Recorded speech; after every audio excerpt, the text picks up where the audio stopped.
Rise and shine, mga ka-RSP! Ito na muli ang gabay, patnubay para lahat, prediksyon ni Master Hans Kua ngayong araw ng Miyerkules, April 24, 2024. Simulan na natin!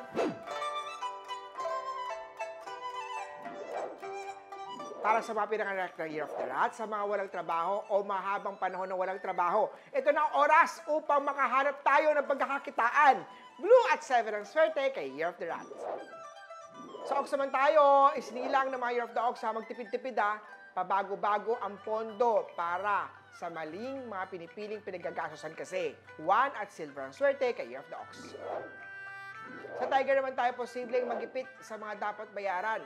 Kaya mag-ingat sa mga utang at baka magpatong-patong to. Black at 5 ang swerte kay Year of the Tiger.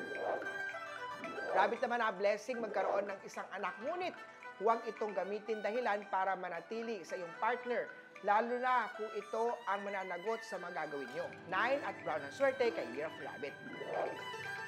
Sa mga Year of Dragon naman tayo mag-ingat sa heat stroke o high blood, maging cool ka lang.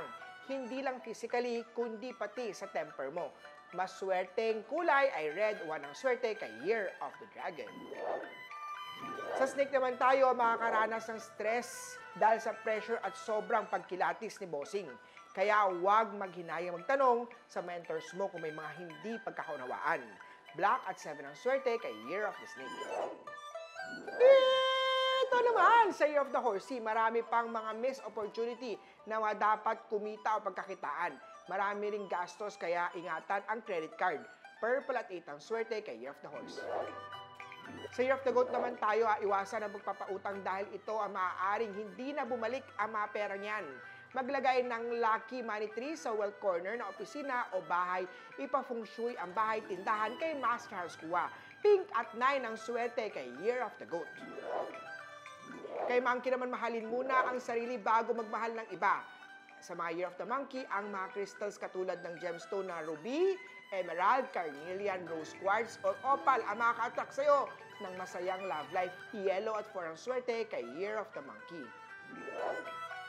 Kay Rooster naman tayo huwag pabayaan ang annual check-up at huwag ding magastos. Lalo na may mabigla ang gastusin dahil sa resulta ng iyong blood test. Maging bukas sa health issue at ito ang makakatulong para magamot ka ni Doc.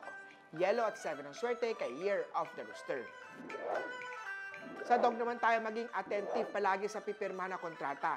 Basahin, maigi, intindihin, pag-aralan maigi, bago pumartner o bago magpirmahan sa mga business partner. Blue at 7 ang swerte kay Year of the Doggy. Sa mga Year of the Pig naman, magkakadugtong-dugtong ang problema sa pera sa iyong pinasukang trabaho o negosyo. Maaaring may hindi pagkakaintindihan o pagkakasunduan, kaya naman maiging pag-usapan, linawin, ayusin agad to. Gold at 3 ang swerte kay Year of the Piggy. Muli po, ito po yung mga gabay, patnubay, para lahat prediksyon lamang ni Master Hans Kua. Nasa inyo mga kamay nakasalalay ang inyong tagumpay. Kaya always be positive at i-claim ang mga swerte, mga ka-RSP.